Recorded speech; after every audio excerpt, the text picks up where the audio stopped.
गं गणपतये नमः। ॐ रामं அகஸ்தீஸ்வராய நமः. முக்தி தரும் மோட்ச பொறிகள் அப்படின்னா நம்ம பசுமாட்டுக்கு தீவனம் கொடுக்கிறோம், அது பாலை கொடுக்குது. அந்த சாப்பிடுற தீவனம் அது உடம்பெல்லாம் தான் போகுது. ஆனா அது சாப்பிட்ட ரத்தமானது மடி வழியாதான் நமக்கு கிடைக்கும். அது மாதிரிதான் முக்திங்கிறது நமக்கு பக்குவப்பட்டுட்டாலே நாம இருந்த இடத்துல இருந்தாலும் கிடைச்சிடும். ஆனாலும் ஏன் முக்தி தரும் மோட்ச பொறிகள்னு சொல்றாங்க? இப்ப மாதிரி கிடையாதுங்க. அப்பெல்லாம் காசிக்கு யாராவது போகணும் அப்படின்னா உயில் எழுதி வச்சுட்டு தான் போவாங்களாம். ஏன்னா மாட்டு வண்டி பயணம், போறவங்க திரும்பி வருவாங்கன்னு சொல்ல முடியாது. எல்லா கடமைகளையும் முடிச்சிட்டு அதுக்கப்புறமா அங்க போய் தங்கி இருந்து கஷேத்ராடனம் பண்றதுதான் ஸ்லாக்கியம். இன்னைக்கு நாம ஏதோ ஒரு டூர் மாதிரி போறோம். நியாயமா தர்மமா நாம 3 நாள்ல பார்த்துட்டு வர்ற காசியில முழுக்க பார்க்க முடியாதுங்க. ஒரு மாசம் என்ன 3 மாசம் தங்கினாலும் காசி கஷேத்திரத்தை முழுமையாய் தரிசிக்க யாராலையும் முடியாது. ஆனாலும் காசி சொல்ல முக்தி, காசி நினைக்க முக்தி, காசி கேட்க முக்தி, காசி தரிசிக்க முக்தி, காசி மரிக்க முக்தி. ஏன் சிவபெருமான் காசியிலே பிராணனை விடும் ஜீவன், அது ஆணோ பெண்ணோ குழந்தையோ பெரியவங்களோ முதலையோ மனுஷனோ புழுவோ பூச்சியோ விலங்கோ எதுவா இருந்தாலும் அதை தூக்கி அந்த ஜீவனை தன் மடியில வச்சு ஓம்கார நாமத்தை நினைவ மந்திரத்தை அந்த காதுகள்ல சொல்றார். அப்ப நமக்கு முக்தி சீக்கிரம் லபிக்குது. நாம சொல்றோம் இல்ல, குட்டுப்பட்டாலும் மோதிர கையால குட்டுப்படணும். அது அப்படி கிடையாது. நாம் அது சொல் வழக்குல அப்படி மாத்திட்டோம். அந்த காலத்துல வாத்தியார் குட்டுக்கிட்டி நமக்கு சொல்லி தருவார். அதுல உலோக மோதிரம் இருக்கும். அந்த குட்டானது நம்ம தலையில கொட்டும் பொழுது கொஞ்சம் நினைவாற்றல் அதிகரிக்கும். அதனால மோதிர கையால குட்டுப்படணும் அப்படின்னு சொல்லுவாங்க. ஆனா உண்மையில அதுக்கு அர்த்தம் வேற. நமக்கும் அது தெரியும். நாம இன்னைக்கு காசி கஷேத்திரம் பார்க்கலாம். காசியை பத்தி பேசும் பொழுதே உடம்பு சிலிர்க்குது. முதல்ல அங்க பார்க்க வேண்டியது துண்டி விநாயகர். துண்டி விநாயகர்னாலே வடக்கெல்லாம் நம்மள மாதிரி கருங்கல் கிடையாதுங்க. எல்லா இடங்கள்லயும் அங்க இருக்கிறது வெள்ளக்கல், பளிங்கு கல். இப்ப நாம சொல்லலாம் கருங்கல்லுலதான் நிறைய ஆற்றல் இருக்கு அப்படின்ட்டு. மனசு சுத்தமா இருந்தா நாம இருக்கிற இடமே காசி தாங்க. மனசு தூய்மையா இருந்தா வாரணாசி அப்படிங்கிற காசியும் நாம மனசுதான். அயோத்தி, காஞ்சிபுரம், மதுரா, துவாரகா, உஜ்ஜயினி, ஹரித்வார் எல்லாமே நாம இருக்கிற இடத்துல இருந்தே மோட்சபுரி. என்ன பண்ணணும், என்ன பண்ணக்கூடாது? காம குரோத லோப மதமாச்சரியங்களை விடணும். நமக்கு பிறவிங்கிற பெருங்கடல்ல மாட்டிக்காம இருக்கணும்னு அச்சப்படணும். நம்ம பணம் யார்கிட்ட வேணாலும் இருக்கலாம், அடுத்தவங்க பணம் நம்ம கிட்ட இருக்கக்கூடாதுன்னு புத்தி வரணும். இது மாதிரி நிறைய நம்முடைய வாழ்க்கையை நாம சென்று அப்படியே வாழ்ந்துகிட்டு இருந்தா இருக்கிற இடமே காசுதான். ஆதிசங்கர் இன்னைக்கு ஒரு பொருத்தம் பாருங்க. மகா பெரியவா சித்தி அடைஞ்ச நாள் ஆதிசங்கரை ஸ்தாபிதம் பண்ணின வாரணாசி. அதாவது அதுக்கு முன்னாடியே கல்ப காலத்துக்கு முன்னே தோன்றியது காசி. ஆனாலும் நம்முடைய ஆதிசங்கரர் நிறைய சேத்ராடனங்களை காலால நடந்துதான் பயணிச்சிருக்கார். அப்படி பயணிக்கும் பொழுது வாரணாசியில சிவ வழிபாட்டை நிலைநாட்டினார். மகத பேரரசு காலத்தில் வாரணாசி நகரம் தக்ஷசீலம் மற்றும் பாடலிபுத்திர நகருக்கும் சாலை வழி போக்குவரத்து இருந்தது. 1194 துருக்கிய இஸ்லாமிய ஆட்சியாளர் வாரணாசி நகரத்தில் இருந்த ஆயிரக்கணக்கான கோயில்களை இடிக்க ஆணையிட்டனர். அதை இன்னி வரைக்கும் பார்த்து காப்பாத்தி இப்ப வர்ற 22ஆம் வருஷம் அயோத்தியில திறக்கிறாங்க. காசிய அதே மாதிரி மீட்டு எடுத்தாச்சு. நாம கோவிலுக்கு ஏன் போகணும்? கோவிலுங்கிறது ஒரு பேங்க். அடிக்கடி சொல்றது. எத்தனையோ சித்தர்கள், எத்தனையோ மகான்கள், நம்முடைய ரத்த வழி உறவுகளும் அங்க போய் தரிசனம் பண்ணிருக்கும். குலதெய்வம் கோயிலுக்கு ஏன் போக சொல்றாங்க? நம்முடைய மூத்தோர்களும் முன்னோர்களும் அங்க போய் தரிசிச்சிருப்பாங்க. அவங்க விட்ட காத்து அங்க இருக்கும். அந்த சித்தர் பெருமக்களும் நம்முடைய முன்னோர்களும் சுவாசித்த காற்றை நாம் சுவாசிக்கிறோம். அவங்க வெளியிட்ட காற்றையே நாமளும் சுவாசிக்கிறோம். அதனாலதான் கோயிலுக்கு போகணும். வீட்டுல இருந்து பூஜை பண்ணலாம், தப்பில்லை. கோயிலுக்கு போய் பூஜை பண்ணலாம், தப்பில்லை. அதையே மலை கோவிலுக்கு போய் பண்ணா லட்சம் மடங்கு புண்ணியம். அது மாதிரி ஒவ்வொரு இடத்துக்கும் நம்ம 12 ஜோதிர்லிங்கத்துல ஒண்ணுதாங்க காசி. பண்டைய காலத்துல கல்வி கூடங்கள் நிறைய இருந்ததுங்க. வாரணாசியில, காஷ்மீர்ல, வடக்கே காசரா, இன்னைக்கு அங்க சரஸ்வதிக்கு கோயில் இருக்குங்கிறாங்களே அங்க, தக்ஷசீலத்துல, குருக்ஷேத்திரம் சொல்லக்கூடிய டெல்லியில எல்லாமே மகத நாடு முதல் கொண்டு பல்கலைக்கழகங்கள் குருகுலமா இருந்ததுங்க. 64 கலைகளும் தகுந்தவர்களுக்கு போதிக்கப்பட்டது. அத்தனை பேருக்குமே கொடுத்ததுன்னு சொல்ல முடியாது. இவங்களுக்கு என்ன வித்தை வந்தா நல்லா செய்வாங்க, அத சொல்லி கொடுத்தாங்க. அதுக்காகத்தான் குருகுலம் இருந்தது. அங்க இன்னைக்கு வரைக்கும் பனாரஸ் பட்டு பிரசித்தியாத்தான் இருக்கு. இந்து பல்கலைக்கழகம் இந்தியாவில் புகழ்பெற்ற தொழிற்கல்வி நிலையம்.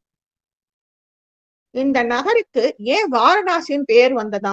வருணா அப்படிங்கிற ஒரு நதியும், அசி அப்படின்னு வடக்கிலிருந்தும் தெற்கிலிருந்தும் பாய்ந்து பின் இந்த நகரிலே கங்கை ஆற்றிலே ஒன்னா கூடுது.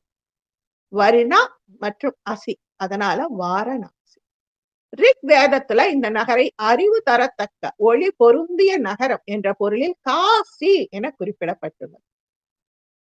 காசி அப்படின்னா ஹிருதயத்தின் ஒளி அப்படின்னு ஒரு அர்த்தமாங்க. ஆன்மாவின் மொழி. ஒளியிலே சிறந்த ஒளி சூரிய ஒளி. நமக்கு சந்திரன் தேவைதான். ஆனா சூரிய ஒளி இருந்தாதான் நமக்கு மழை கிடைக்கும், பயிர் பச்சை வளரும், நோய் கிருமிகள் நம்மை அண்டாது. அது மாதிரி சூரியனை விட பல லட்சக்கணக்கான ஒளி மிகுந்ததாம் காசி. பிராணத்துல, ஸ்கந்த பிராணத்துல உலகம் என் ஒரு நகரான காசிக்கு இணையாகாது அப்படின்னு சிவபெருமான் காசியின் பெருமையை கூறுகின்றார். சமஸ்கிருதத்தில் காசி என்றால் ஒளி பொருந்திய நகர் அப்படின்னு சொல்றாங்க. கங்கை சமவெளியில் அமைந்த வாரணாசி நகரம் இந்துக்களின் வேதங்கள் மற்றும் வேதாந்தம் ஆகியவற்றுக்கு 11ஆவது நூற்றாண்டு முதல் இருப்பிடமாயிருந்ததாம். வாரணாசி நகரில் மக்கள் வேத காலத்திலிருந்து தொடர்ந்து பல்லாண்டுகளாக இருக்காங்க. வேத பாராயணங்களும் செஞ்சிட்டு இருக்காங்க. காசிக்கு அருகிலே அக்தா, அப்புறம் ராம் நகர், இதையெல்லாம் தொல்லியல் ஆராய்வாளர்கள் ஆராய்ச்சி பார்த்து இந்த மக்கள் 1800ஆம் ஆண்டிலிருந்தே வாழ்ந்து வந்ததை உறுதிப்படுத்துகின்றனர். அதாவது கிபி இல்லைங்க, அதாவது ருதயுகத்தில இருந்தே இங்க காசியில ஜனங்க வசிச்சிருக்காங்க அப்படின்னு சொல்றாங்க. இங்க காசி நகரின் தலைநகரம் வாரணாசியில கௌதம புத்தரும் தவம் இருக்கார். நம்ம காசிக்கு போனா புத்த கயா மாதிரி ஒரு 20 புத்தர் கோயிலுக்கு கூட்டிட்டு போவாங்க. அங்க புத்தரோட தங்கப்பள்ளி இருக்கு, எல்லாமே காட்டுவாங்க. புத்தருக்கும் இங்க ஞானம் கிட்டியதுன்னு ஒரு சொலவட உண்டு. கபீர்தாஸ். மகத பேரரசு காலத்துல வாரணாசி நகரம், தட்சசீலம், பாட்டலிபுத்திர நகரம் எல்லாமே ஒண்ணுக்கொண்ணு போக்குவரத்துல இருந்தது. அப்படி இருக்கும் பொழுது அங்க பக்த கபீர்தாஸ் தினமும் பாடல்களை இயற்றி பாடி தொண்டியர் ஆற்றியிருக்கார். நிறைய தரம் நம்முடைய காசி ஒடுக்கப்பட்டிருக்கு. இந்துக்கள் பல லட்சக்கணக்கானவங்க உயிர் விட்டிருக்காங்க. கங்கைக்கு நிகராக ரத்த ஆறு ஓடி இருக்கு. ஆனா அத்தனைக்கும் சளைக்காத நம்முடைய இந்து மக்களின் திறம் இன்றைக்கு காசி நிமிர்ந்து நிற்கிறது. கபீர்தாசர் மற்றும் 15ஆம் நூற்றாண்டின் கவிஞர், சமூக சீர்திருத்தவாதி சாது ரவிதாஸ் இவங்கெல்லாம் வாரணாசியில தான் பிறந்து வளர்ந்தாங்க. சீக்கிய மத குரு குரு நானக் வாரணாசியில் சிவராத்திரி விழாவை காண வந்தார். துளசிதாசர் இங்க வந்தார், வாழ்ந்தவர். நான் ராமாயணங்கிறோம், கம்ப ராமாயணம், வால்மீகி ராமாயணம், இந்த மாதிரி நிறைய பேர் நிறைய ராமாயணம் எழுதியிருக்காங்க. நம்ம அறியாத ராமாயணமும் ஒண்ணு இருக்குதுங்க, ஹனுமன் எழுதிய ராமாயணம். ராமாயணம் எல்லாம் ராமர் ஆட்சிக்கட்டில் ஏறியாச்சு, லவன் குச்சன் எல்லாம் அங்க மறுபடி சீதா மாதா பூமிக்குள்ளார போயாச்சு. இதை எல்லாமே நம்முடைய ஹனுமன் ஒண்ணுமே தெரியல அவருக்கு. அவர் பாட்டுக்கும்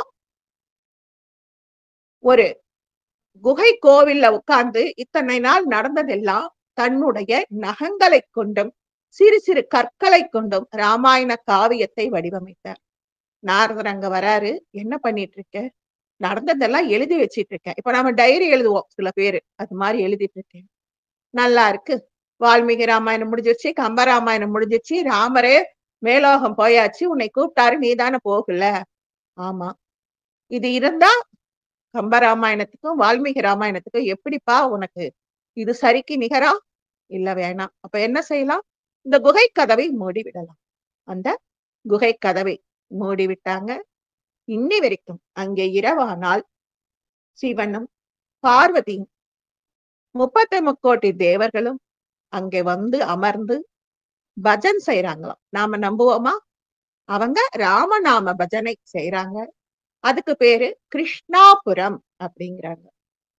அது என்ன கிருஷ்ணாபுரம்?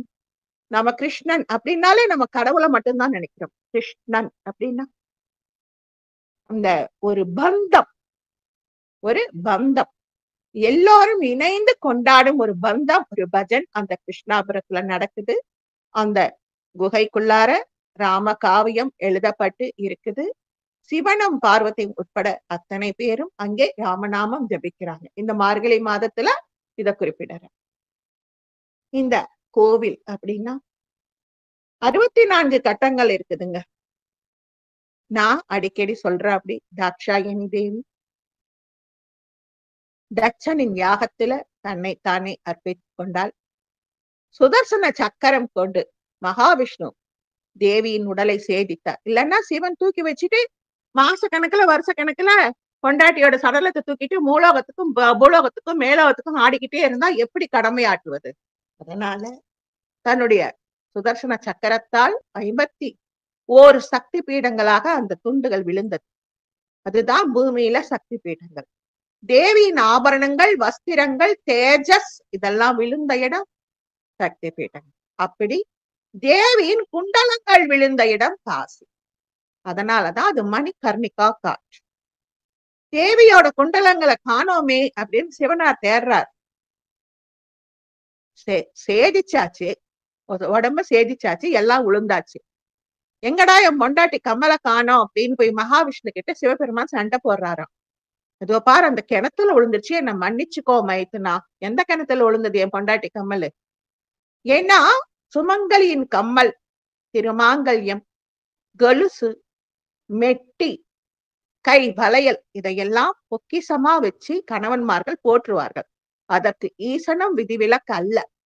அவருடைய தாடங்கங்கள் எங்கே அப்படின்னு தேடுறாங்க. மணி கர்ணிகா அப்படின்னா, கர்ணம் அப்படின்னா காது, மணி கர்ணிகா அப்படின்னா சிறந்த காது ஆபரணம். இதோ இந்த கிணத்துல விழுந்துருச்சு.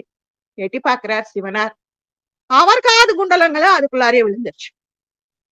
இதுதான் இயற்கை மைத்துனா, ஏற்றுக்கொள். கிருஷ்ணர் சொல்றாரு. சரின்னு சொல்லி மகாவிஷ்ணுவோட பேச்சை ஏத்துக்கிட்டு அந்த மணிகர்ணிகா காட்டு தான் இருக்கிறதுலயே ரொம்ப புனிதமா. அப்புறம் ஹரிச்சந்திரா காட்டு. நம்மள என்ன செய்யறாங்கன்னா, ஒரு போட்ல கூட்டிட்டு போய் இந்த காட்டு இங்க இருக்கு, இந்த காட்டு இங்க இருக்குன்னு காமிக்கிறாங்க. உள்ளூர் வாசிகளுக்கே சரியா தெரியலைங்க. யாராவது காசி போனா நல்லா தங்கி நிம்மதியா பார்த்துட்டு வர்ற அளவுக்கு போகணும். அப்படி போனாதாங்க காசியை நாம கொஞ்சமாவது தரிசிக்க முடியும். ஏன்னா அங்க கெவ்வல மாதா கோவில் இருக்கு, பாதாள வாராகி இருக்கு, கால பைரவர் கோவில் இருக்கு. அந்த கால பைரவர் கோயில்ல தான் நம்ம காசி கஷேத்திரத்துல வாங்குற கருப்பு முடி கயிற்றுகளை கொண்டு போய் பாதத்துல வச்சு நாம கும்பிட்டு கொண்டு வரணும். இந்த காசி விஸ்வநாதர் கோயிலுக்கு போற வழியில அன்னபூர்ணா கோவில் இருக்கு. வருஷத்துல ஒரு நாள் லட்டு தேர் தீபாவளி அன்னைக்கு நடக்கும். இந்த உலகத்துல இருக்கிற உயிர்கள் எல்லாமே பசி பட்டினியில அல்லாடக்கூடாது. அதனால இங்க மணிகர்ணிகா காட் வந்துருச்சு. காசி கஷேத்திரம் ஒளி பொருந்தி திகழுது. எந்த நேரமும் ஒரே மாதிரி உலகம் சுழலும் சொல்ல முடியாது. ஒரு தரம் என்ன ஆகுது, உலகத்தின் சுழற்சியிலே சற்றே வேண்டாத குணங்கள் சில மிகுந்து காணப்பட்டது. அது காசியும் விட்டு வைக்கல. காசினாலே எவ்வளவோ சிறந்த கஷேத்திரம். அங்க இருந்த வேத விற்பன்னர்கள் எவ்வளவோ சிறந்தவங்க. ஆனாலும் நம்முடைய வேத விற்பன்னர்களும் சில சமயம் பலவீனம் அடைஞ்சாங்க. அதனால சிவனார் என்ன பண்றார், மாறு வேடம் பூண்டு காசி நகரத்துல பிச்சை எடுக்க போற. ஒவ்வொரு வீட்டுக்கிட்ட போய் பிக்ஷாந்தேகி பிக்ஷாந்தேகி, ஒருத்தரும் ஒரு பிடி அரிசி தரல, கதவு முடிக்கிட்டாங்க. கடைசீட்ல சிவபெருமானுக்கு கோபம் வந்து சபிக்க போகும் பொழுது அன்னபூரணி வந்து சபிச்சிடாதீங்க நம்ம குழந்தைங்க அப்படின்னு ஆதரவு கொடுத்து அந்த பிச்சை பாத்திரம் நிறைய அரிசி போட்டாங்களாம். அன்னபூரணி வந்து தங்கத்துல இருப்பாங்க, வெள்ளி கவசம் சாத்தி பக்கத்துல வீராவேசமா சிவபெருமான் நிற்பார். நம்ம பிரம்மதேவன் அவருக்கு 5 முகம் இருந்தது ஒரு காலத்துல. அந்த 5 முகம் இருக்கவும் சிவனுக்கும் 5 முகம், பிரம்மனுக்கும் 5 முகம். எப்பயுமே தேவியர்களுக்குள்ள மனக்குழப்பம் வராது. பார்வதி தேவி கிட்ட ஜெயாவும் விஜயாவும் சொல்றாங்க, தூரத்துல பிரம்மன் வரத பார்த்து சிவனார் வந்துட்டார். புருஷங்கார வெளியே போயிட்டு வந்தா கொண்டாட்டி காலெடு அலம்ப தண்ணி எடுத்துட்டு வந்து அந்த தண்ணிய தன் தலையில தெளிச்சுக்குவாங்க. எதுக்கு? அந்த காலத்துல கணவர்கள் மூலிகை மிகுந்த வனத்துலதான் சஞ்சரிச்சிருப்பாங்க. அந்த மூலிகை தண்ணீர் இருந்த இடத்துல இருந்தே தான் புரோட்சிக்கணும் அப்படின்னு எடுத்துட்டு வர்றதுக்காக சேடி பெண்கள் தாம்பாளம் தண்ணி தட்டு எல்லாம் கொண்டு வராங்க. கீழே வச்சு வாங்க சுவாமி பாதத்தை வைங்க அப்படின்னு சொன்ன பார்வதி நிமிர்ந்து பார்த்தா 5 முகம் கொண்ட பிரம்மா அகங்காரமா நிக்கிற. பார்வதிக்கு உடம்பே நடுங்கிடுச்சு. நம்முடைய கணவனுக்கு கிடைக்க வேண்டிய மரியாதைய வாங்க சுவாமின்னு இவரை கூப்பிட்டுட்டோமே. அழுறாங்க. அளவும் சிவபெருமான் வந்து உனக்கு அவமரியாதை வந்தா நான் விடுவேனா? இது கணவர்கள் தெரிந்து கொள்ள வேண்டிய ஒரு பாடங்க. பொண்ணானவ இன்னைக்கெல்லாம் அப்படி கிடையாது. அன்னைக்கெல்லாம் புருஷனை நம்பி ஒரு பெண்ணானவள் வந்தால் அவளுடைய கௌரவம் காக்க வேண்டியது கணவனின் கடமை. அந்த கௌரவத்துக்காக நீ 5 தலை இருக்கவும் தானே அகங்காரமா நின்ன. அம்மா நான் பிரம்மன் ஒரு வார்த்தை நீ சொன்னியா? 5 முகம் இருக்கு, 5 வாய் இருக்கு, ஒரு வாயாவது திறந்து அம்மா நான் பிரம்மா உன் பையன்னு சொன்னியா? சொல்லல. உனக்கும் 5 தலை எனக்கும் 5 தலை, நான் ஏன் சொல்லணும்? கோபம் வந்து இடது கை சுண்டு விரல் நகத்தால் மேல இருந்த 5வது முகத்தை கிள்ளி விட்டார். பிரம்மா வலியில துடிச்சு போயிட்டார். சரஸ்வதி தேவிக்கு கோபம் வந்துச்சு. என்ன ஒரு ஆணவம் உனக்கு? உனக்கும் 5 தலை, என் புருஷனுக்கும் 5 தலை. உன் பொண்டாட்டி என்ன தொட்டு காலையா கழுவிட்டா? வாங்க சுவாமின்னு தானே கூப்பிட்டா, ஒரு மரியாதை வார்த்தை தானே சொன்னா, உனக்கே இவ்வளவு கோபம் வருது அப்படின்னு சரஸ்வதி தேவி கோவிச்சுக்கிட்டு உனக்கு பிரம்மஹத்தி தோஷம் பிடிக்க கடவுது சொல்லியாச்சு. அதாவது பிரம்மனின் தலையை கொய்ததனால் பிரம்மஹத்தி வரலைங்க. வேதம் ஓதும் பிராமணன் அல்லது வேதம் தெரிந்த அறிஞர் இதனால் இவங்களை எல்லாம் கொள்ளும் பொழுது பிரம்மஹத்தி. ராவணன் கூட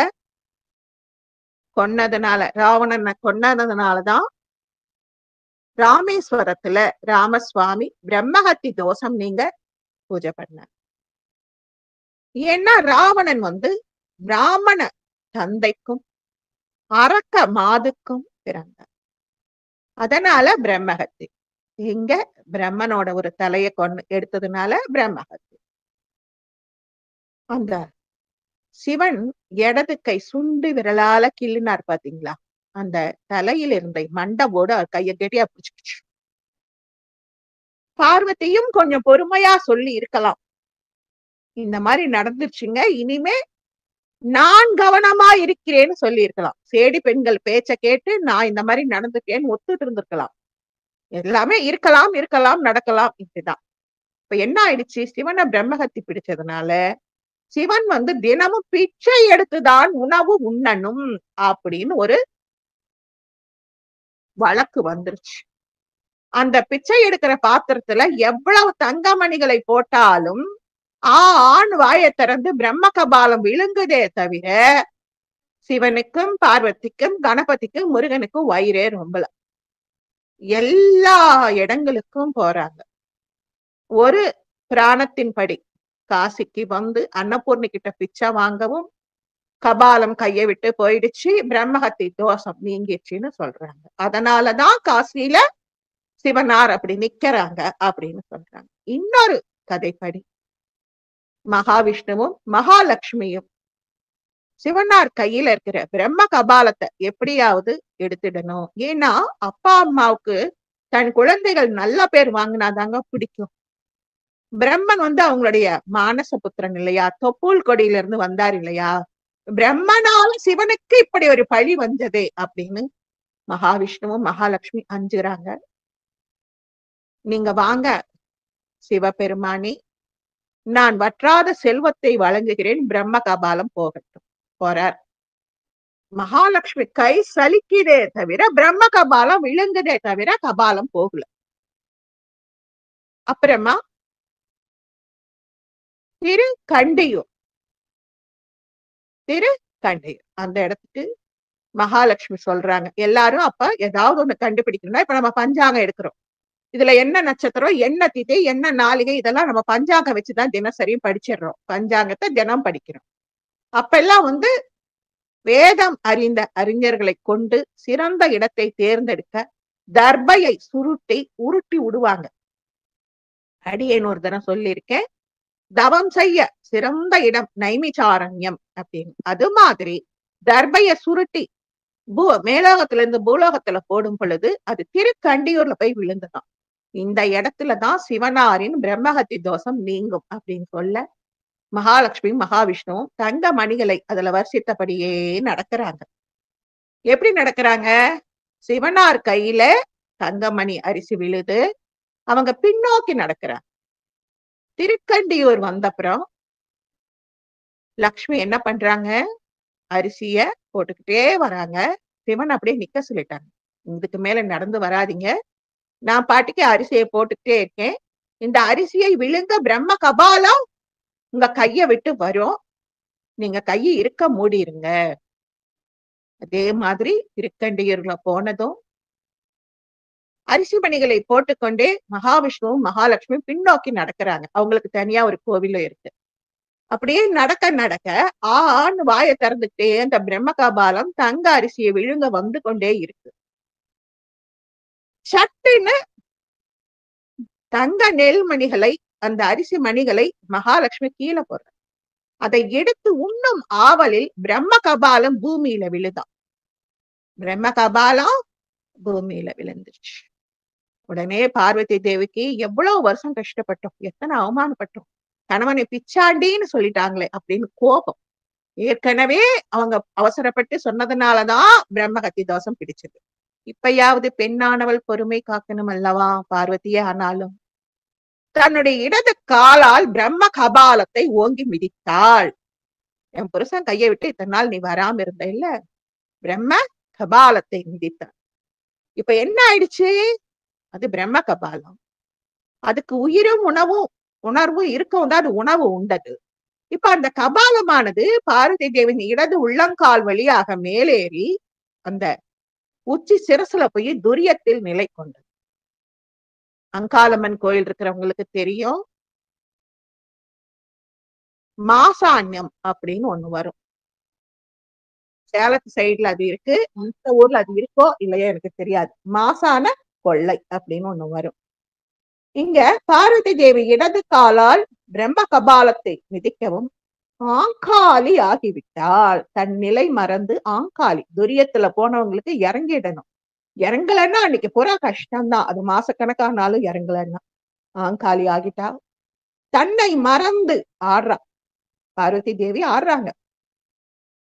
நம்ம குழந்தைங்களுக்கு 3 வயசுக்குள்ளாரையே குலதெய்வம் கோயிலுக்கு கூட்டிட்டு போய் முடி இறக்கி காது குத்தணும். ஏன் குத்தறோம்? நம்முடைய துரியமானது நம்முடைய சென்னியில இருக்கு. அந்த முடியானது தாயின் கருப்பையில நிணமும் நீரும் கலந்து எல்லாமா கலந்து அந்த முடியில ஒட்டிட்டு இருக்கும். அதனால்தான் 1 வருஷத்துக்குள்ளார குலதெய்வத்துக்கு, அப்புறம் மிச்சம் 2 முடிய மிச்சம் 2 கோயிலுக்கும் எடுத்தரணும். 3 வருஷத்துக்குள்ளார அந்த 3 முடி இறக்கிடணும் அப்படின்னு ஒரு வழக்கு உண்டு. இந்த காதுகளை ஏன் குத்துறோம்? நம்முடைய உடம்பை 72,000 நாடி நரம்புகள் இயக்குகின்றன. ஆனா இந்த அக்கு பிரஷர் அவங்க எல்லாம் சொல்றத கேட்டா நம்முடைய கை விரல்கள் 10, கால் விரல்கள் 10, செவி மடல்கள் 2, இதுதான் இந்த உடம்பை நடக்க வைப்பதும், ஓட வைப்பதும், அமர வைப்பதற்கும் பெரும் பங்கு ஆற்றுகிறது. அப்போ அந்த 3 வயசுக்குள்ளார அந்த இடத்துல ஒரு ஓட்ட போட்டுறணும். அதனாலதான் நம்ம குழந்தைங்களை கூட்டிட்டு போய் ஓட்ட போடுறோம். இங்க அங்காளம்மனை பிடிச்சு காது குத்த பாக்குறாங்க. யாராலையும் முடியல. ஏன்னா ஆங்காலியா தெரியுறாங்க. அவங்களோட சாந்தி தவத்துக்கு கொண்டு வர பாக்குறாங்க. முடியல. அந்த அங்காளம்மன் சில சமயம், பல சமயம் அசைவ பலியை ஏற்கும். அடியேன் அடிக்கடி சொல்லுவேன், சிவனோட இடுகாட்டுல மயானத்துல துணை இருப்பவள் மாதங்கி மட்டுமே. தசமகா வித்யா தேவிகளில் ராஜசியாமளா என்று சொல்லக்கூடிய மாதங்கி மட்டுமே பயமற்று மயானத்தில் கணவனுக்கு துணை நிற்பார். இங்க இவங்க ஆங்காளி ஆயிட்டாங்க. அதனால இவங்க அந்த மாசானங்கிறவங்க நீங்க எல்லாம் பார்த்திருக்கீங்களோ என்னமோ எனக்கு தெரியாது. பின்னால மயில் தோகை கட்டிக்கிட்டு ஓடி வருவாங்க. அவங்க அதை அர்த்தம் புரிஞ்சு செய்யறாங்களோ அர்த்தம் புரியாம செய்யறாங்களோ தெரியாது. துரியாதீதம் அடையும் பொழுது மயில் தோகை இருக்கும். உச்சி சிரசானது 1000 இதழ் கொண்ட தாமரை பூவானது நம்முடைய சிரசுல இருக்கிற 1000 முடிச்சுகளும் அப்படியே பல பல பல பல மின்சக்தி கொண்டு வெடித்து தாமரைகளாய் சிதறும். அப்படி வெடிக்கும். அப்படியே துரியாதீதம் கபால மோட்சம் வரும் பொழுது வெடிக்கும். அதனாலதான் சித்தர்கள் கபால மோட்சம் அடைவார்கள். அது எதை குறிக்குதுன்னா இந்த மயில் 1000 கண்களை உடைய அந்த மயில் இறக கொண்டு நமக்கு சூஷ்மமா தெரிவிக்கிறாங்க. அதனால அங்காளம்மனை கூட்டிட்டு போய் இடுகாட்டுக்கு கூட்டிட்டு போய் அந்த சாம்பல்ல பெரள வைப்பாங்க. அங்க பெரண்டு அங்க சில பூஜைகளை செய்வாங்களாம். அது அடியேனுக்கு கேள்விதான், பார்த்ததில்ல. அந்த பூஜையை முடிச்சுதான் அங்காளி சாந்தியானதா ஒரு செவி வழி தகவல். திருக்கண்டியூர்லயும் பிரம்ம கபாலம் விழுந்துருச்சுன்னு ஒரு கதை. காசி கஷேத்திரத்திலையும் பிரம்ம கபாலம் விழுந்துருச்சு அப்படின்னு ஒரு கதை. நம்முடைய திருச்சிக்கு பக்கத்துல டோல்கேட்டுன்னு ஒண்ணு வருங்க. அது சப்த குருஸ்தலம். சப்த குருஸ்தலம். ஏன் சப்த குருன்னா அங்க 7 குருமார்கள் இருக்காங்களாம். யார் யார் குரு? சிவன் ஒரு குரு, ஓம்கார பிரணவத்துக்கு. முருகப்பெருமான் ஒரு குரு. கணபதி பிரணவத்தின் குரு. இந்த நவ கிரகங்கள்ல வியாழன் தேவகுரு, சுக்கிரன் அசுரகுரு, தட்சிணாமூர்த்தி இன்னொரு குரு. அப்புறம் இங்கதான் அந்த பிரம்ம கபாலம் அந்த சிலையெல்லாம் அங்க இருக்கு. திருக்கண்டியூருக்கு இருக்கிற மாதிரியே சப்தகுரு ஸ்தலத்திலையும் இருக்கு. அங்கே அந்த சிலை வடிவுல பிரம்ம கபாலத்துக்கு மகாலட்சுமி அரிசி மணிகளை போடுவதைப் போலவும் அந்த பிரம்ம கபாலம் கீழே விழுந்து உடைவதைப் போலவும் சிற்பங்கள் இருக்கு. அங்கே 4 வேதங்களின் தலைவனான பிரம்ம கபாலம் கீழே விழுந்ததுனால அந்த குருவோட தலை, அவனும் ஒரு குருவே, மோட்சம் அடைந்ததால் அது சப்த குருஸ்தலம் அப்படின்னு சொல்றாங்க. ஒரே ஒரு கபாலம் தான், அதுக்கு இத்தனை கதைகள் உண்டு. காசி கஷேத்திரத்துல போறவங்க அத்தனை பேரும் பார்க்கலாம். அங்க ரொம்ப ரொம்ப அருமையா நம்ம தரிசிக்க வேண்டியது கங்கா ஹாரதிங்க. நம்ம பெத்தவங்களும் பெரியவங்களும் அறிஞர்களும் சித்தர்களும் பஞ்சபூதங்களை தெய்வங்களா வச்சாங்க. நிலம் நீர் நெருப்பு காற்று ஆகாயம், நீரின்றி அமையாது உலகு, திருவள்ளுவர் சொன்னார். அதனால தினமும் அந்த கங்கையை போற்றுகிறாங்க. ஏன் கங்கையை போற்றுகிறாங்க? சகரன் வழி தோன்றல்கள், நம்முடைய ராமனின் முன்னோர்கள். அந்த முன்னோர்கள் கபில முனிவரின் சாபத்துக்கு ஆளானார்கள். அது எல்லாருக்கும் தெரியும், ஒரு வரியில சொல்லிடுறேன். அப்பெல்லாம் அஸ்வமேத யாகம்னு ஒண்ணு செய்வாங்க. அந்த அஸ்வமேத யாகம் செய்யற குதிரைய யாராவது மறித்தால் அவங்க சண்டை போட்டு அந்த அஸ்வமேத யாக குதிரைய கூட்டிட்டு வருவாங்க. ஒரு நாள் பார்த்தா அந்த குதிரையானது இவங்களை விட்டு விலகி கபில முனிவரின் ஆசிரமத்துல நிக்குது. அப்படி நிக்கும் பொழுது கபில முனிவர் தான் இதை செஞ்சாரு அப்படின்னு நினைச்சிட்டு இந்த சகர மன்னனின் புதல்வர்கள் 100 பேரும் கபில முனிவரை வெட்ட பாய கபில முனிவர் தன்னுடைய தவக்கனலால் 100 பேரையும் எரித்து விட்டார். அங்க 100 புதல்வர்களும் அப்படியே கிடக்குறாங்க. சில பேர் 1000 புதல்வர்கள் அப்படின்னு சொல்லுவாங்க. ஏன்னா ஒரு ராஜாவுக்கு எத்தனையோ பட்ட மகிழ்ச்சிகள், எத்தனையோ நாயகிகள். அதனால அத்தனை பேரோட சாம்பலும் அங்கே கிடக்குது. சகர மன்னன் ஓடி வரா, குனிந்து பணிந்து வணங்கி மன்னிச்சிடுங்க, என் புதல்வர்களுக்கு மோட்சம் அருளுங்க, உயிர் கொடுங்கன்னு கேட்கலீங்க, மோட்சம் அருளுங்க. மேலோகத்துல இருக்கிற கங்கா தேவி கீழோகத்துக்கு உன் புதல்வர்களின் அஸ்தி மேல பட்டா வர்க்கம் கிடைக்கும். சகர மன்னன் முயற்சித்து அவன் வம்சாவளியில தொடர்ந்து முயற்சித்து பாகீரதன் வர இருப்பான். அந்த தவம் பண்ணும்போது ஒற்றை காலில் நிற்கும் பொழுது நாடியானது இடக்கலா பிங்களா சொல்லுமுனை நாம சொல்றோம் இல்லையா, அதோடைய சுழற்சி காரணமாக ஒரு காலிலே பாகீரதன் தவம் 2 கைகளையும் கூப்பி, எப்படி தலைக்கு மேல துரியாதிதத்தை தாண்டி அவன் கைகள் இருக்கும், அதை தாண்டி வருஷமா நின்னு தவம் பண்றான். அப்படி பண்ணும் பொழுது சிவன் காட்சி தந்து என்ன வேணும்? கங்கா தேவி வரணும் பூமிக்கு. கங்கை தேவலோக கங்கைப்பா, உனக்கு எப்படி தர முடியும்? இல்லைங்க, வேணும், எனக்கு வேணும், ரொம்ப அவசியம் வேணும். சிவனை வேற ஏதாவது கேள், இல்ல இதுதான் வேணும்.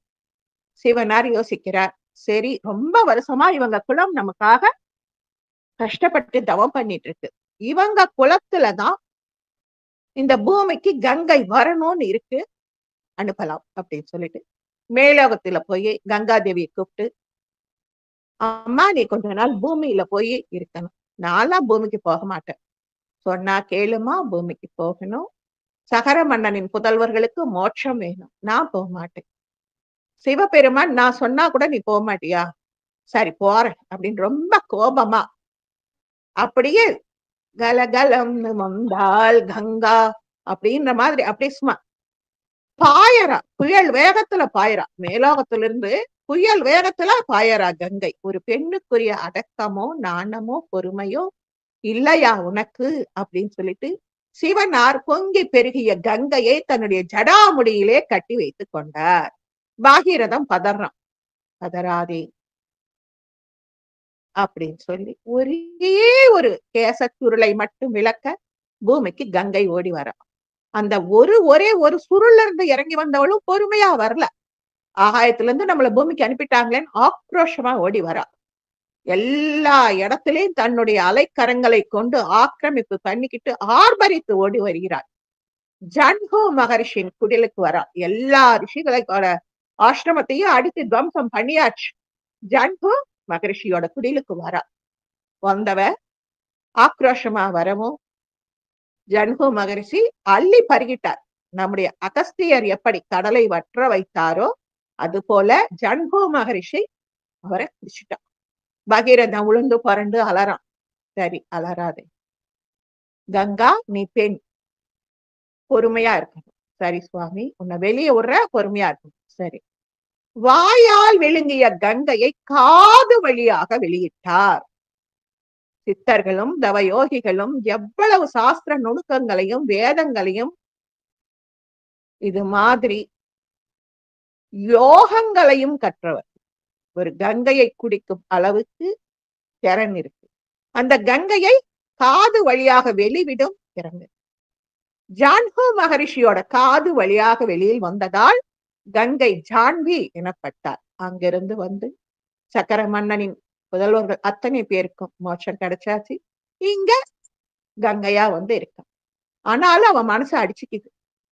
நாம மேலோகத்துல இருந்து பூலோகத்துக்கு வந்துட்டோமே, மேலோகத்துல இருந்து பூலோகத்துக்கு வந்துட்டோமே. அதனால அவளை சாந்தி பண்ண தினமும் மாலை ஒரு 6:30 மணிக்கு ஆரம்பிக்குங்க. எத்தனை லட்சம் மக்கள் கூடுவார்களோ சொல்லவே முடியாது. அவ்வளவு அருமையா இருக்கும் இந்த ஹாரதி. அவ்வளவு பாட்டுக்கள். குறிப்பிட்ட இடத்துல அந்தந்த சிவன் கோயிலை சுத்தியும் காசியில 64 கட்டங்கள் இருக்கு. அதே மாதிரி எண்ணிலடங்காத சிவன் கோவில்கள் இருக்கு. நமக்கு அது தெரியல. அத்தனை சிவன் கோவில்களில் தேர்ந்தெடுக்கப்பட்ட அர்ச்சகர்களும் தாள லயத்துடன் அந்த தீபாராதனை காமிப்பாங்க பாருங்க. அடுக்கு தீபம் அவ்வளவு அருமையா இருக்கும். சாந்தி பண்றாங்க. தினமும் கங்கைக்கு ஆராதனை பண்றாங்க. அம்மா, நீ பூமிக்கு வந்ததுனால உனக்கு எந்த குறையும் இல்ல, நீயும் வணங்கத்தக்கவளே அப்படின்னு அவளை சாந்தி பண்ண. இந்த படித்துறைகள் 87 இருக்குதாங்க. 87. ஆனாலும் நாம பார்க்க வேண்டியது மணிகர்ணிகா படித்துறை, தச அஸ்வமேத படித்துறை, ஹரிச்சந்திரன் படித்துறை, காசி விஸ்வநாதர் கோவில், காசி விசாலாட்சி கோவில், காசி கால பைரவர் கோவில், ஹனுமார் கோவில், துர்கா கோவில், சோழியம்மன் கோவில், துளசி மானச மந்திர். அப்புறம் மேல மானசா தேவி கோவில் ஒண்ணு இருக்குதுங்க. அது விஞ்சு மூலமா போகணும். ஹனுமான் கோவில் வந்து படுக்கை வசத்துல இருக்கும். அதெல்லாம் நம்ம வண்டியிலே டூர் கைட கூட்டிட்டு போயிடுவாரு. மானசா தேவி டெம்பிளுக்கு நம்ம பழனியில போற அப்படி விஞ்சுல போகணும். யார் இந்த மானசா தேவி? சிவனின் அம்சமே. சிவன் தன் கழுத்தை சுற்றி பாம்பு போட்டு ஆபரணமா வச்சிட்டு இருக்க. பார்வதி அங்குல்யாபரணமா மோதிரமா போட்டுட்டு இருக்கா. கணபதி உதராபரணமா வச்சிட்டு இருக்க. முருகன் அத தன்னுடைய காலால் மிதித்து குண்டலினி சக்தியை தூண்டி விடுறார். இப்படி பாம்புங்கிறது மகாவிஷ்ணுவுக்கு சயனமாவும் இருக்கு.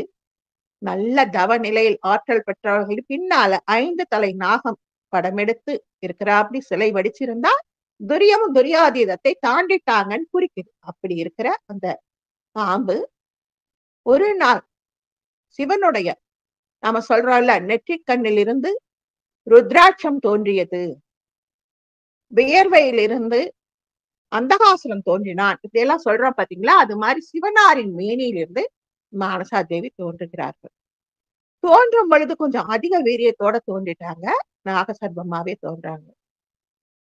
வாசுகி வந்து தன்னுடைய தங்கையாய் பாவித்து நான் வளர்த்துக்கிறேன், சிவனின் மகள் அல்லவா அப்படின்னு கூப்பிடுறாரு. மானசா தேவி மாட்டேன், இங்க கணபதிக்கும் முருகனுக்கும் என்ன ஸ்தானம் இருக்கோ அது எனக்கும் வேணும், நான் சிவனோ அமரும் ஆசனத்தில் தான் அமர்வேன் அப்படின்னு அடம் பண்றாங்க. சொன்னா கேளுமா, அப்படி எல்லாம் பண்ணக்கூடாது. சிவனின் மேனியிலிருந்து ஈஸ்வரன் மேனியிலிருந்து முனீஸ்வரன், காலபைரவன், ஐயனாறு எத்தனையோ லட்சக்கணக்கான வீரர்கள் தோன்றி இருக்காங்க. நீ வந்து அவருடைய மேனியில இருந்து வரல, வியர்வை துளியில இருந்துதான் வந்துரு. கேட்க மாட்டேன் மானசா தேவி, எனக்கும் சிவனுக்கு பக்கத்திலேயே இடம் வேணும். பார்வதி தேவி தினமும் சிவ பூஜை பண்ணுவாங்க. பாத பூஜை பண்ணி ஹாரதி எடுக்கிறாங்க. அப்படி ஹாரதி எடுக்கும் பொழுது பார்வதி தேவிக்கு இல்லாத சக்தியா மானசா தேவிக்கு தீட்சை தராங்க. எப்படி தராங்க? நாம சொல்றோம்ல, நயன தீட்சை, கண்ணுக்கு கண்ணேர் பார்க்கறது. தீப தீட்சை, ஹாரதி எடுக்கும் பொழுது ஒலி வழியாக தீட்சை. ஓசை தீட்சை, கனகனன்னு மணியாற்றுறோமே அந்த ஓசை தீட்சை. அப்புறம் மானச தீட்சை, அம்மா உன்னை நான் மகளா ஏத்துக்கிட்டேன். அதுக்கப்புறம் தராங்க பாருங்க ஸ்பரிஷ தீட்சை. உச்சி சிரசுல நாம தீட்சை வாங்கும் பொழுது நம்மள உச்சி சிரசுல இருந்து அப்படியே முதுகுத்தண்டு வழியாக சகஸ்ராதாரம், ஆக்ஞா, விசுத்தம், அநாகதம், மணிபூரகம், அதுக்கப்புறம் மூலாதாரம் வரைக்கும் அப்படியே இறக்கி விடுறாங்க. தன்னுடைய பொற்கரங்களால் ஆதாரங்கள் வழியாக சாந்தி கொடுக்குறாங்க. சுவாதிஷ்டான சக்கரம் வந்தாச்சு. அதுக்கு கீழே மூலாதாரத்துல மெல்ல 3 முறை சுழல வைக்கிறாள் பார்வதி தன்னுடைய மோதிர கைகளை. மானசாதேவி அமைதி அடைஞ்சுட்டாங்க. ஆனா எனக்கும் ஒரு ஸ்தானம் வேணும்மா. கணபதிக்கும் முருகனுக்கும் இருக்கிறாப்படி ஒரு ஸ்தானம் வேணும்மா. பூலோகத்துல காஷி கஷேத்திரத்துல உனக்கும் ஒரு ஸ்தானம் இருக்கு மானசா. நீ அங்க சண்டியோட போய் இரு. மலை மேல சண்டி தேவிக்கும் மானசா தேவிக்கும் ஒரு கோவில் இருக்கு. இது அங்கிருந்த பண்டிட்கள் சொன்ன செவி வழி கதைகள். காசி விஸ்வநாதர் கோயில் முதல்ல வந்து ஒரு குறுகிய தெரு வழியா தாங்க நாங்கெல்லாம் போனோம். வரிசை வந்து தெரு தெருவா நின்னுதான் கோவிலுக்கு போகணும். இப்ப கோவில் வந்து நேரா கங்கையில இருந்து அப்படியே போகலாமா, அந்த அளவுக்கு சீரமைக்கப்பட்டிருக்கான்.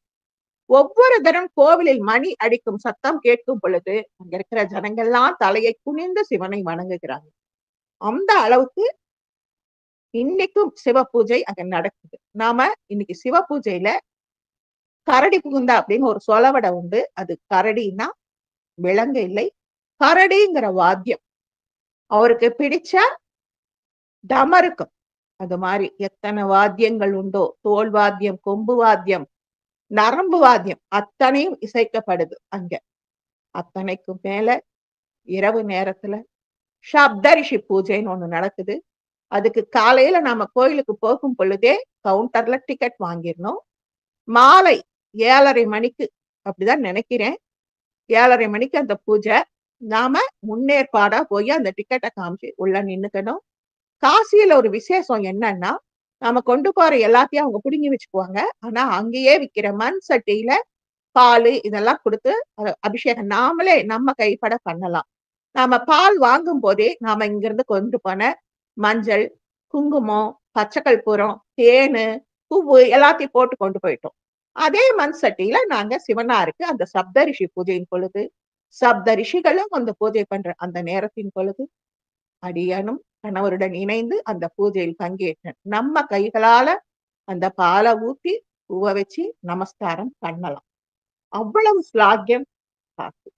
இந்த கோயிலோட உயரம் 51 அடி. உள்ள சிவலிங்கம் இருக்கு. இது ஸ்வயம்பு நேபாள மன்னரால் கொடுக்கப்பட்ட ஒரு பெரிய மணி இருக்கு.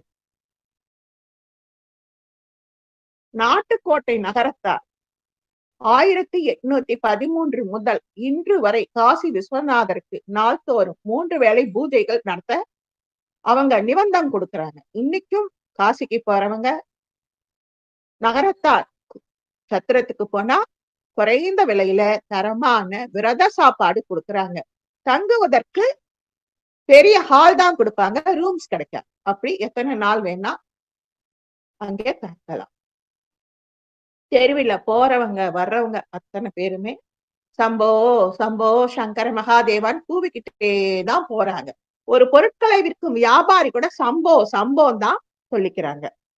இப்போ நம்ம வடக்க போனா எல்லாமே ராதேஷ்யாம், கிருஷ்ணா இதத்தான் சொல்லுவாங்க. அயோத்திக்கு போயிட்டா எல்லாரும் ராம ராம ராம ராமான்னு சொல்லுவாங்க. அங்க நம்ம காசியில சிவசம்போ சிவசம்போ தான். ஒரு வியாபாரி கிட்ட நம்ம வியாபாரம் பண்ணா கூட சிவசம்போ தான்.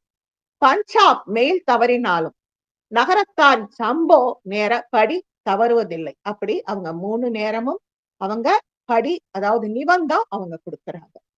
அன்னபூரணி அதுக்கப்புறம் விசாலாட்சிங்க சந்துக்குள்ளார போகணும். அந்த சந்துக்குள்ளார ஆதி விசாலாட்சியும் அதுக்கப்புறம் அந்த விசாலாட்சியும் இருக்கிறாங்க. இப்ப எப்படி ஸ்ரீரங்கத்துல அம்பாள் வந்து 3 அம்பாள் இருப்பாங்க.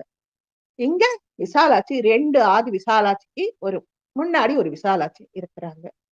அங்கெல்லாம் ரிக்ஷா தான், எல்லாமே போலாம், நல்லா கும்பிடலாம். அன்னபூர்ணிக்கு பார்க்கலாம், கால பைரவரை பார்க்கலாம். மாசக்கணக்குல தங்க முடிஞ்சவங்க தங்கலாம். 239 ஆண்டுகளுக்கு அப்புறம் 2018 குடமுழுக்கு நாட்டுக்கோட்டை நகரத்தாரால் நடத்தப்பட்டது. கல்வியும் ஞானமும் தரும் புண்ணிய ஸ்தலம். காசிக்கு செல்பவர்கள் துண்டி விநாயகரை வணங்கினால்தான் காசி யாத்திரையின் பலன் முழுமை.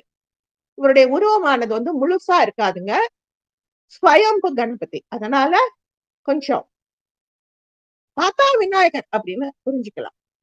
இந்த காசியில இருக்கிற அன்னபூர்ணி தரிசனம் பண்ணிட்டு வர்றவங்களுக்கு அல்ல அல்ல குறையாத அச்சய பாத்திரமா நமக்கு அன்னம் வழங்குவாள். அரிசி பானையில அக்ஷய பாத்திரம் மாதிரி காப்பாத்துவா. அமாவாசை நாட்கள்ல இன்னைக்கும் அங்க கர்மாக்கள் செய்யறவங்களும் இருக்காங்க. ராமேஸ்வரத்துல எப்படி செய்யறாங்களோ அப்படி காசியிலையும் பிண்டம் வைக்கலாம்.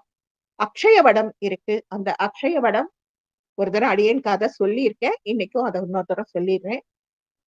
தசரத மகாராஜா இயற்கை எழுதிட்டாரு. வருஷாப்தி முடிஞ்சிருச்சு.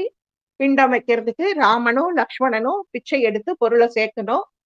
பிச்சை எடுக்க பொருள் எடுக்க போறாங்க. பிச்சை எடுத்து தானே வாழறாங்க. பிச்சை எடுத்து அந்தணர்களுக்கு பொருள் தர போய் சேகரிக்க போறாங்க. அந்த நேரம் தவறிட்டா அடுத்த முகூர்த்த நாளிகை வந்துட்டா அவங்க வாங்க மாட்டாங்க. அந்த காலத்துல நேரடியாக வந்து பிதர்கள் சிராத்த கர்மாவை வாங்கிட்டாங்க.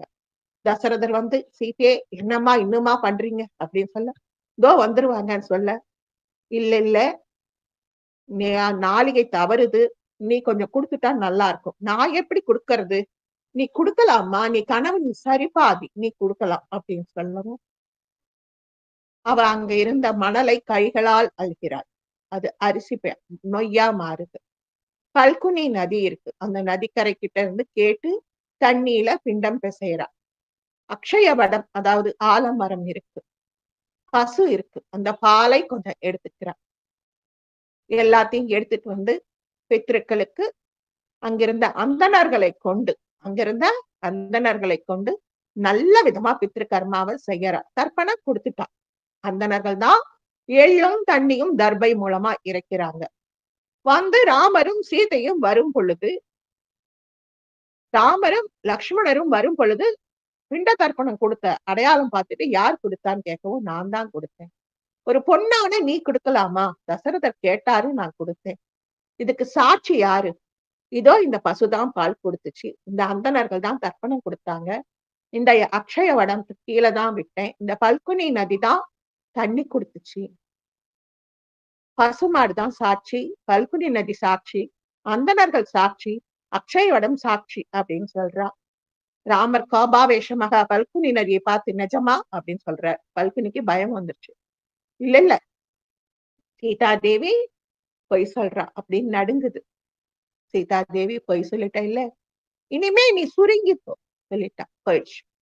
அந்தணர்கள் சாட்சி, இல்ல ராமா நாங்கள் கொடுக்கல, பொய் சொல்லிட்டீங்கல்ல, இனிமே நீங்க நல்ல காரியங்கள் மட்டும் இல்லாம இது மாதிரி தர்ப்பண காரியங்கள் வழியாகவும் வருகிற காசை கொண்டுதான், காசை கேட்டு கேட்டு கேட்டுதான் நீங்க சாப்பிடுவீங்க. சாபம் கொடுத்துட்டான். பசுமாட்டை பார்த்து கேட்கிறா, இல்ல இல்ல ராமா, இது நீ இனிமேல உனக்கு வாய் பேசும் திறமை இல்லாம போயிரட்டும். மகாலட்சுமி உன்னுடைய பின்புறத்தில் மட்டுமே வாசம் செய்யட்டும். அக்ஷய வடத்துக்கிட்ட போறா. அம்மா நீயாவது சொல். ஆமா ராமா, உன் மனைவி கொடுத்துட்டா.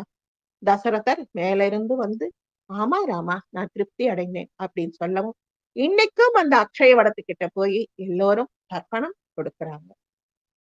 இந்த மானசாதேவி கோவில் பக்கத்துல ஒரு சித்தர் பீடம் இருக்கான்.